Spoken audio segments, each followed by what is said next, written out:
Hello, Wilberforcians and friends. Welcome to Season 2 of Wilberforce Alums podcast. I'm James B. Stafford III, your current president of Wilberforce University Alumni Association. We designed our podcast to profile those alums who are doing great things in their communities. In addition, we also like to convey to what's going on campus.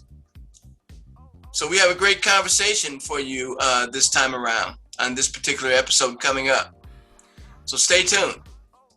But remember, always remember to hit subscribe and give us a thumbs up so we can keep doing what we're doing. Now we'll get to the next episode, right after this short break. Thank you.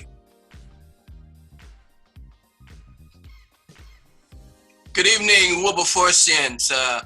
Welcome again to Wilberforce Alums podcast, Season 2, Episode 2. We're here going to be visiting with Monique Robinson, a Wilberforce grad of the year 2000. Okay. So remember, let me remind you that if you like what you hear and to join us every time we post a podcast, hit that subscribe button and you'll be connected to us every time we post a podcast on Wilberforce Alums. I'm James B. Stafford III, your current president of Wilberforce University Alumni Association. Again, to spread the word of alums who come out of Wilberforce University are doing amazing and wonderful things in their community. And today, visiting with Monique Robinson. So good evening, Monique. How are you today? I am fine. How are you doing? Doing fine. Welcome to Wilberforce Alums. We're glad to have you. Thank you. It's always a pleasure to have the opportunity to speak with people from Wilberforce. Great. Perfect. So to get started, why don't we just start kicking off with you were just telling us a little bit about yourself and how you ended up at Wilberforce University out there a little bit east of Xenia, Ohio, right off of Highway 42. Give us some info about that. Well, honestly, I didn't have a traditional path. I waited to the last minute and procrastination set in. My parents are alum of Wilberforce, and they were very influential in that decision because it was either military or school, and I'm not cut out for the service. So Wilberforce it was. First, it was a little awkward being out in the middle of 42 with just Central State there. But once I got there, it provided that adult foundation that I needed and nurture environment, and I loved it. Perfect. Now, so what did you major in at Wilberforce? Psychology. Yes. So tell me, how did that prepare you for what you're doing now, or how did that guide you into what you're all about today? Well, honestly, when I first left Wilberforce, I was working at Daymont West, which is like a behavioral healthcare unit in Dayton, Ohio. And I learned that social work was too overwhelming for me. But it's kind of comical because once I left there, I went into the classroom as a teacher, and that was like 2000. And I'm like, I'm doing all the things that I was doing at Daymont West. I just got 30 people I'm responsible for. But it prepared that foundation for me to know how. And I really, I don't know if Wilberforce has brought it back, but the co-op education program really, really helped me know what I was getting into before I got there. And that played a huge part as well, because every summer I would do something in my field to see if that's what I really wanted to do. And how it has helped me now is it has made me have that discerning spirit when I help kids or parents, and I'm able to adjust and deal with that. Like, okay, this family is not going to go for it. I can change the conversation this way. So it has prepared me with those social skills as well in the business aspect. Oh, perfect. I would be remiss if I didn't ask you about your time at Wilberforce as a member of that wonderful choir y'all had. Why don't you chat a little bit about that?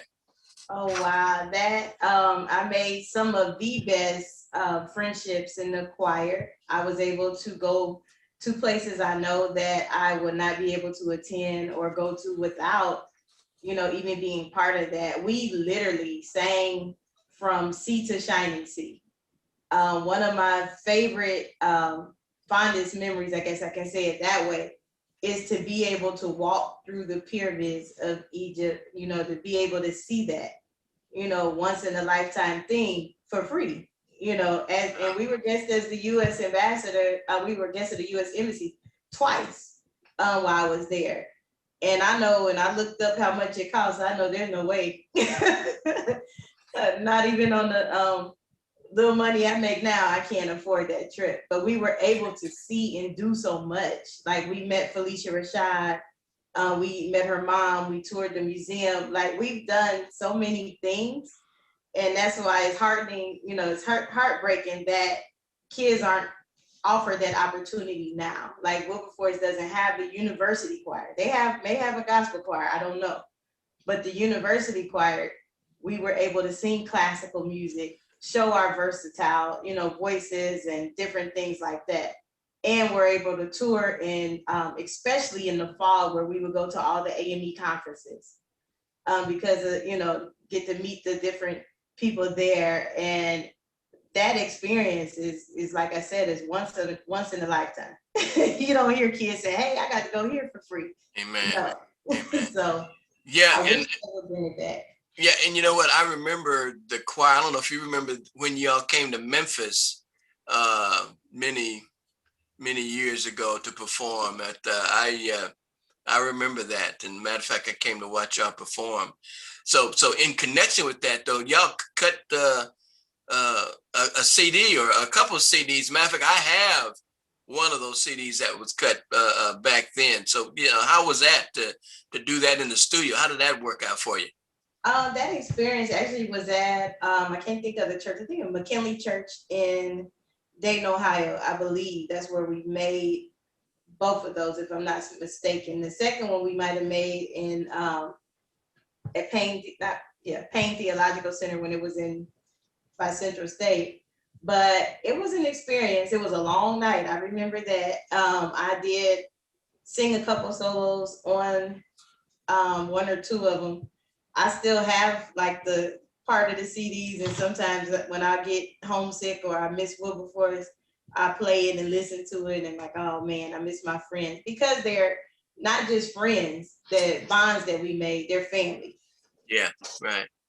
Yeah, I have a copy of that CD, as a matter of fact, and I listen to it periodically too. That was a wonderful production of all those songs on that CD were just absolutely great, and matter of fact, maybe the next time we have a conference and you come or something, I have to bring that CD with me and get you to autograph it for me. Because I know your name's on the back, but I looked at it the other day, I said, okay, there she is. Yes, I sung Reach and Order My Steps. Yeah. Oh, two great songs. Order My Steps is especially one that I like. So that's fantastic. So now though, present day, here we are. So what's going on now? I know you've stepped out there and doing some things different. Why don't you talk about that? What you're doing and how did that come about? What I'm doing now is I guess you can say giving back or providing an opportunity. Depends on how you interpret it. What I'm doing now, I founded a nonprofit organization titled A Better Chance for You Futures Incorporated, or HBCU Futures, however you view it. What we do is we help minority students get into school, but we also help them stay there. So some of the programs that we do pre-college is we help them with scholarship writing, because a lot of scholars, they write like they're talking and texting instead of using correct, grammar and things like that, and they don't know what to write to. And one of the other things that we do is we also provide ACT and SAT test prep classes. So we do those, and like, anybody knows there's no money in nonprofit, so we depend on a lot of grants, we depend on donations, sponsorship, and things like that. One of my favorite, and this is something that I really love, and one of my favorite programs that we do the motivational mailings. And what the motivational mailings is, I don't know if when you were in school, you had friends or maybe even yourself where you didn't get mail because you were away from home and some people just didn't write. So what we do as an organization is we can only afford to have 5 right now, but with hopes of donations and things, we can have more. But what we do is we send them boxes or care packages for any holiday. I think last week it was St. Patrick's Day. We sent them a card and a gift card, just to motivate them to stay in school. And when they came back in January, they had a big care package with like ramen noodles, food, and different things that college students would like. And that program is my favorite because I know that it's touching people. Being that we're in this pandemic, it's touching people without actually physically being there. Yeah, that'd be a super program. That would even be great for military personnel. And why I mention that, because I'm a veteran from the late 69, 70, and one of the things we did when I was overseas, we always waited for a mail call each day to see if we got any mail. And you're right, that is really something that to keep people interested and focused about what's going on, and plus it helps inspire them to continue to stay focused on their academics as a result of it, because especially coming from people who've been there, done that, and understands what's going on in college these days, but especially in today's day. Yeah, that's perfect. So that, I mean, you've done a whole lot,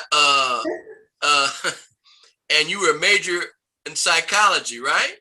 Yes, I probably should have majored in business because some days I'm like, I don't understand this this aspect, but it helps. My advanced degrees are in education though, like my master's and my education specialist. Okay. And my soon-to-be doctorate are all in education. Okay, soon-to-be doctorate. Well, okay. What's up? What's up with that? What's going on? Oh God, I don't know. It's not that I'm procrastinating, but I get started and then I stop. So right now I have 4 classes.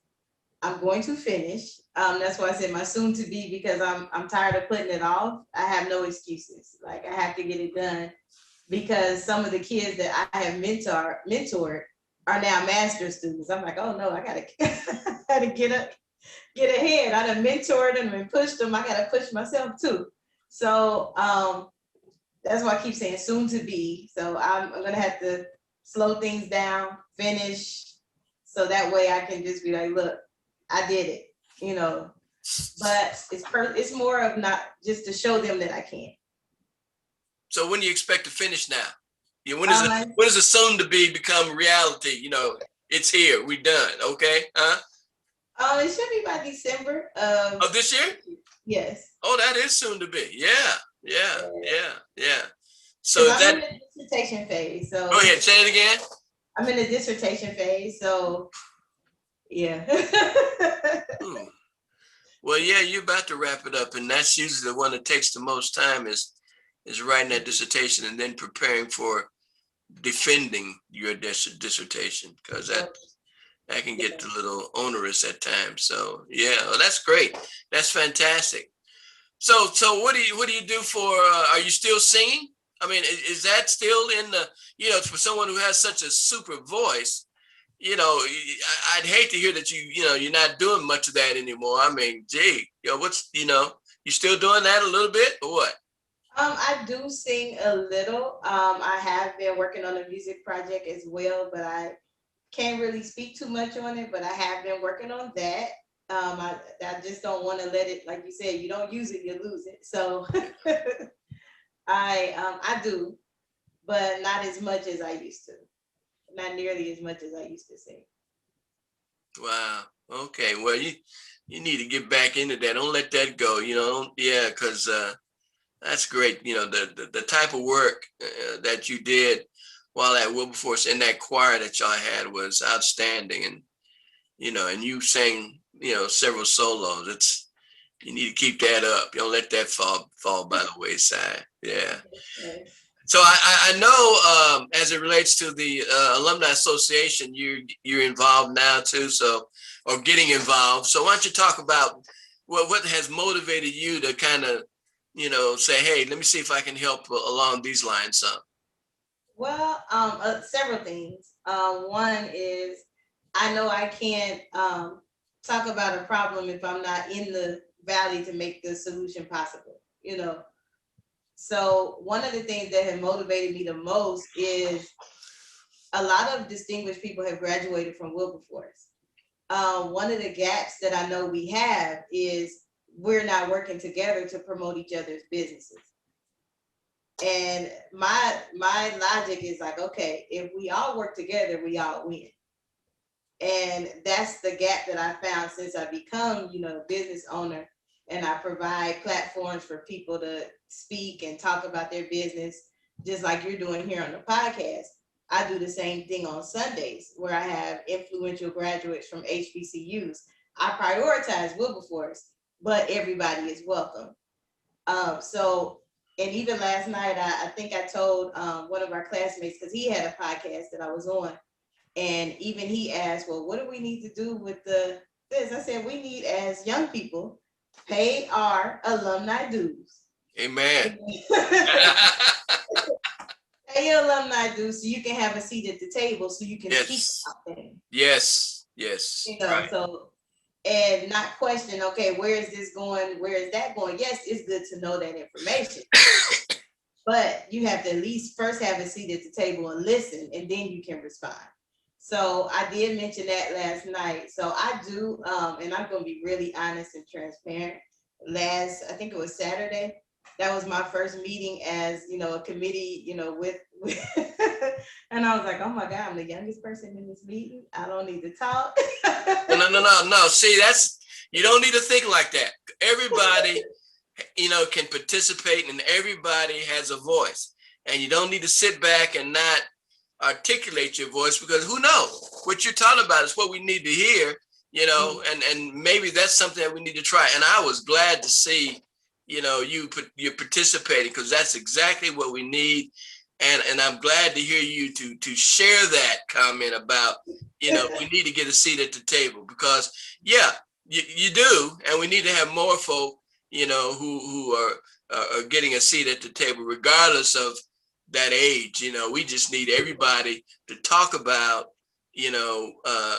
what we need to do to keep hope alive at Wilberforce University. And that's what I'm about, trying to focus on getting the word out that, we've got a lot of successful and great folk that walk through the doors of Wilberforce University. I used to say Shorter Hall, but so there's no Shorter Hall no more. I don't use that term as much anymore. But my point is this: we need the world needs to know what comes through Wilberforce University, and so that's what I'm about. Trying to profile everybody and anybody who's doing something in their communities or in the world or whatever the case may be. They're saying that they came out of Wilberforce University. And great things come from folk who come out of Wilberforce University, and so you need to go there too. Pass the word to kids coming out of high school that this is a great place to go, and you need to try it too. So that's what I'm trying to do with our podcast. So I think it's a wonderful platform, because before I go on any type of podcast, I always research and look. I'm like, oh, you got a lot of things happening here. But what is important to me is bridging that gap between the young alum and the older alum, so that we can work together and support each other for the betterment of Wilberforce University, which we all have a common love for. Amen.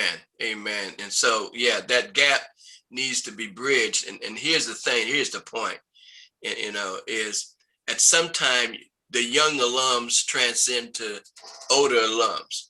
And so they need to start at that table, so that when they make that when they transcend to become now the older alums, and the younger folk coming in saying, well, you older guys, you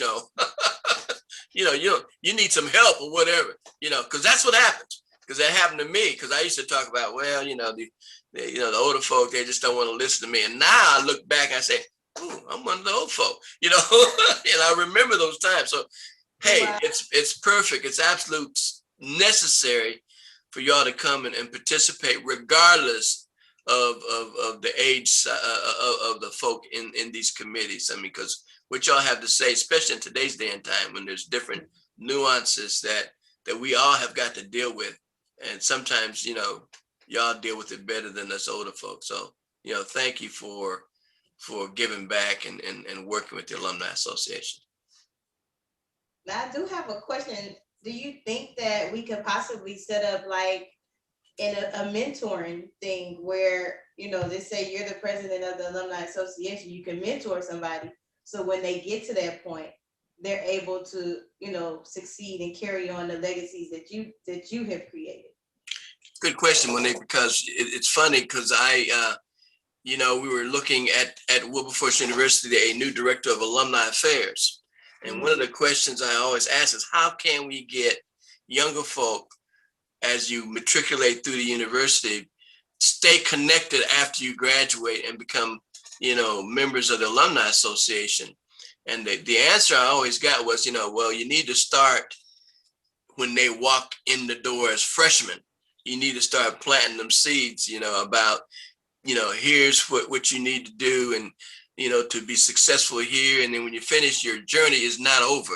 You're just starting another chapter, if you will, as a member of the Alumni Association. So to your point, as soon as this COVID stuff gets out of the way, what I plan to do is try to start when freshmen come in the door and start, working with freshmen, talking to them about, their journey at Wilberforce, and then kind of relate what our journey was like. And then when you finish at Wilberforce, you're not finished. You're just beginning another chapter. And so, yeah, if we got younger folk, younger alums, working with us to do that same thing of planting the seed when they walk in the door, about, the successes of individuals at Wilberforce, and then moving through that whole road, taking that journey. And then when you finish, continuing that journey as alums, that's what I'd like to do, because to me, as you've already articulated, the young folk coming in is important, because we got to maintain that legacy of the university, and all of us, us older folk ain't gonna be here forever, and we need to have y'all ready to take our place and also participating at this time. And so, yeah, that's what I want to do. And so I'm glad you brought that up, because you're right on point with that. And we hope that you'll be one of those that work with us when we start talking about mentorships and working with freshmen when they come in the door, especially if you got some coming from your community, to make that relationship to stay with them as they walk through the university as well. So yeah, that's good. That's a good point. And that's what I'd like to do. Yeah. Definitely. I would definitely, I always mention Wilberforce first. I do. I'm a little biased when I talk about schools to my scholars in the program, but well, nothing wrong with that. Nothing wrong with having a little bias, I mean, after all, they can see what it did for you, and so hey, share that. Yeah, share it. But however, because I'm in Texas, a lot of them choose schools that are closer to here. They're still a little scared to go away from home, which is understandable. But we do make that choice for them, or we help them. We always start with kids as young as 8th grade. Okay, what's your plan? Where you want to go to school? Do you like a big school? Do you like a small school? Do you want to go to a state-funded school? So we break, literally in our Scholars on the Move program, we break all those things down. So by the time they're going into their 11th grade, they have already decided on the school. Some of them already have their scholarship letters written. So by the time of their senior year, they already are accepting scholarship letters. So we work hard. Well, yeah, but that's great work. That's great work. And even, you know, if they don't go to Wilberforce, I mean, just from the standpoint of they know about or who Wilberforce is a key as well. Because, you know, in my area, I'm in Memphis, Tennessee, and there's a whole lot of HBCUs in my area. Okay. Around, you know, within a hour to 2 hours of Memphis, you know, you can find at least 3 or 4 HBCUs. And a lot of times we've run into the fact that people really aren't not aware of Wilberforce University or even where it is located. Like you say, kids nowadays don't want to leave home as much as folk wanted to leave home back in my time. You know, a lot of times we were looking forward to leaving home, going off to college. Not so much today, but just when you say Wilberforce, you know, they can say, yeah, I've heard of it. Yeah, I know about a little bit about it. And that's where I want to get to, because the more you get the word spread around, then you're going to have more opportunity to send people you know, the Wilberforce direction. And that's what we want. Yeah, that's what we want. Yeah. That's exactly true. But where I'm at, I'm actually in San Antonio, Texas. We do have HBCU in Austin, Houston Tillerton. Yeah, Houston Tillerton, yeah.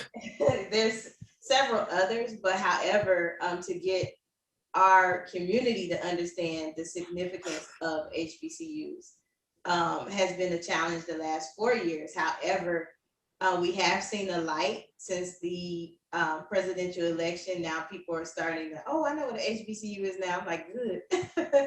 Let me tell you how I can get you there. So we do see that. And then at the inauguration, you know, a lot of people was like, I seen your school on TV, you know. So, hey, right. Yeah. That's great. So you know, you're in San Antonio, right? So how did you get there from Ohio? Because I think I remember you saying you're from Dayton originally. Yes. Oh my goodness. I military in different life situations had me move in different places. So however, every move that I had been a blessing, and I was able to touch a scholar to get them to a HBCU. So my mission and vision hasn't changed, even though the locations have. So yes, do I miss, you know, living up north? Yes, because the food is more variety. The culture is more acceptable. One of my biggest eye-opening things this year was, was it this year? Last year was Juneteenth. Oh yeah. To me, Juneteenth is common. We grew up celebrating Juneteenth. Yeah. Here, they just, you know, was the first year they actually celebrated and made a big deal out of it. I'm not unhappy about that. You know, I'm glad that they took the time to do that. But to me, it's like, it's eye-opening that, you know, so everybody don't know what you know as far as Black history. So yeah, right. Right. So that's been a learning thing for me, you know, to be kind of a little bit sensitive. Okay, maybe they don't know, you know, let me teach them. Yeah. These are older people, so it's been an experience. But like I said, I do miss up north. Every time I get homesick, somebody from Wilberforce either call or they send me something, so it makes it, you know, better. But, so you missed that weather up north in the Ohio area? You know, you missed that snow and that cold? I mean, huh? We had snow here. Oh my God. We had snow here. Yeah, well, we did too this year. We don't get it out often. It really messes up stuff that we do, but that's very seldom that you get snow though, right? And right. We had snow this year and it knocked the power out for 3 days. It was really challenging. But I was like, okay, I don't miss home so much anymore, but I miss the people. I won't say I miss home because that snowstorm was really rough. But I guess I miss the activities and the cultural things that are allowed or that happens up there without limit. You know, I miss those type of things. Right. Where it's diverse, or you can actually go to, you know, a theater and enjoy different things without, you know, it being one-sided. Say it that way. Well, look, I'm not going to hold you much longer. why don't you give some parting words for those Wilberforcians that may log into YouTube to listen to this, or some young folk headed to Wilberforce? What would you like to leave with them as we part? As we part, first I want to say thank you for having me on. I really enjoyed the discussion. But a parting word that I would give to a new Wilberforce student or scholar, I don't really use the word student that much, but a scholar, is Wilberforce is what you make it. The goal is to you can go in how you want, but when you come out, you should be a mature adult, ready to take chances and explore the world. What I would tell my fellow alums, we have work to do. Oh, wow. You know, we have a lot of work to do. We can't sit and complain about what's not being done if we're not paying our alumni dues and we're not showing up to meetings.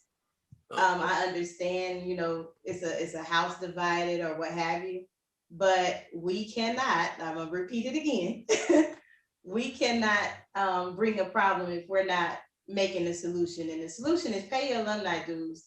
Although I was intimidated last week, that meeting, after I left, I felt so much better. I was like, wait a minute, this wasn't even bad. They listened, they helped me, they connected, we networked. And that's what it's about. So amen. Hey, those are perfect words of wisdom. And I'm glad you decided to make that meeting, because otherwise I probably wouldn't have met you either, you know, because that's from that meeting. I said, wow, we need to see, that's what we're talking about. That's a Wilberforcian that we need to get on our podcast so people can see that we're doing things in this world and in our communities. And I'm so glad that you attended that meeting. That was right on time. I mean, you just won't believe how on time that really was. So thank you so much for putting your intimidation aside and joining us. And don't stop. Keep on doing that. I will show up and probably bring some friends with me because. Oh, right. Oh, boy. Yes. I've been talking to some of my alumni friends like, look, we got to get on the ball. They need us and right. We need them. So we got to work together. Yes. So, that your opening words, a seat at the table, that's resonating still with me. It's just how important that is. In order to make change, you got to get a seat at the table. And that's perfect. I really appreciate those comments. So look, I want to thank you for coming on. We've been chatting a little while with Monique Robinson from the class of 2000. Okay, who's with us today. And folks, you know, it's been a joy. And Monique, thank you for sharing your story with us and coming on and being a part of Wilberforce Alums. We appreciate it. Thank you for inviting me. I have enjoyed myself. Thank you. Perfect.